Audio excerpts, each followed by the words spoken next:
कहते हैं सच्चे प्यार को दुनिया की कोई आग जला नहीं सकती और कोई ताकत तोड़ नहीं सकती। प्यार करने वाले तो बहुत है, पर ऐसा प्यार जो मौत से लड़ जाए, वो है रानी सावित्री। अपने पिता राजा अश्वपति के सालों की तपस्या और सूर्य देव के वरदान से जन्म लेती है माद्रा की राजकुमारी सावित्री। गुलाब की पंखुड़ी जैसा रूप, बुद्धिमता ऐसी कि मानो सारे संसार का ज्ञान सावित्री को प्राप्त हो। सावित्री के रूप और बुद्धिमता का गुणगान दूर दूर के राज्यों तक होने लगा। हर राज्य सावित्री को राज्य वधु बनाने के लिए लालायित होने लगे। दूर दूर राज्यों से महाराज अश्वपति को सावित्री के विवाह के प्रस्ताव आने लगे। और फिर उस दिन सावित्री वन में अपने सहेलियों के साथ जड़ी बूटी ढूंढ रही होती है। तभी एक शेर के दहाड़ने की आवाज गूंजती है। चारों तरफ अफरा तफरी मच जाती है। एक खूंखार शेर सावित्री पर हमला करने जा ही रहा होता है कि अचानक वह एक नौजवान आता है। शेर को अपने बाजुओं में भर दूसरी तरफ चित कर देता है।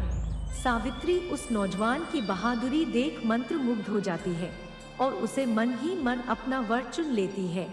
वो नौजवान सत्यवान होता है। महाराज अश्वपति को सावित्री के प्रेम के बारे में पता चलता है और वो अपनी बेटी के मोह के आगे मजबूर होकर सत्यवान को अपना दामाद स्वीकार करते हैं। महाराज अश्वपति राज्य यज्ञ घोषित करते हैं। राज्य में हर्ष उल्लास का माहौल हो जाता है। चारों तरफ दीप जगमगाने लगते हैं। तभी देवदूत नारद अग्नि से निकलकर वहां प्रकट होते हैं। नारद भविष्यवाणी करते हैं कि यदि राजकुमारी सावित्री ने सत्यवान से विवाह किया तो वो 1 वर्ष में विधवा हो जाएगी। नारद की भविष्यवाणी सुन हर्ष उल्लास का माहौल दुख के माहौल में परिवर्तित हो जाता है। लेकिन राजकुमारी ने तो सत्यवान को मन ही मन अपना वर चुन लिया था। राजकुमारी क्रोध में आकर अग्नि को साक्षी मान के नारद के भविष्यवाणी को चुनौती देती है और सत्यवान से विवाह करने का संकल्प लेती है।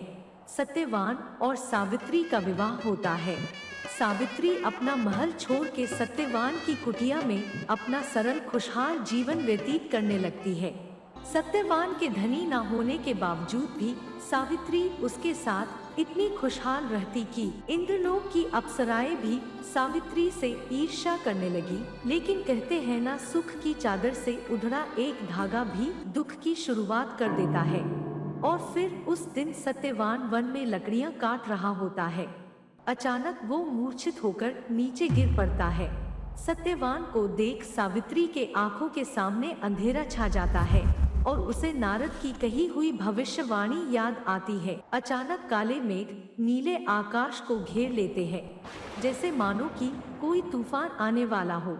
पत्ते झड़ने लगे, जमीन बंजर होने लगी और अंधेरे को चीरते हुए वहां यमराज प्रकट हुए और धीमे कदमों में यमराज सत्यवान के प्राण लेने के लिए उसकी ओर बढ़े। वैसे ही ज्वालामुखी सी लाल आंखें लिए क्रोधित सावित्री यमराज को ललकारते हुए उसके सामने आ जाती है। यमराज ने सावित्री को चेताया कि वो प्रकृति के नियम को चुनौती दे रही है। तभी सावित्री ने विलाप करते हुए यमराज से कहा कि यदि प्रकृति का नियम इतना क्रूर है तो वो सत्यवान से पहले उसके प्राण ले ले। सावित्री की पीड़ा देख यमराज उसे अपने पति के प्राण के अलावा कोई और वरदान मांगने को कहते हैं। सावित्री अपने बुद्धिमता का परिचय देते हुए यमराज से संतान प्राप्ति का वरदान मांगती है।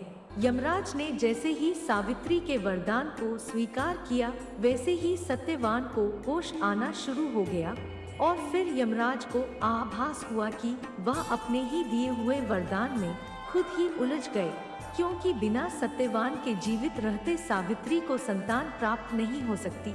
यमराज को भी विवश होकर सावित्री के प्रेम के आगे झुकना पड़ा और सत्यवान के प्राण के बिना ही यमलोक वापस लौटना पड़ा।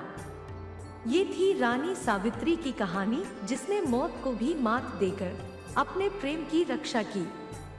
ऐसे ही अनोखे और दिलचस्प कहानियों के बारे में जानने के लिए हमारे चैनल को लाइक करें, शेयर करें, सब्सक्राइब करें और कमेंट सेक्शन में अपनी राय जरूर बताएं कि आपको कहानी कैसी लगी। धन्यवाद।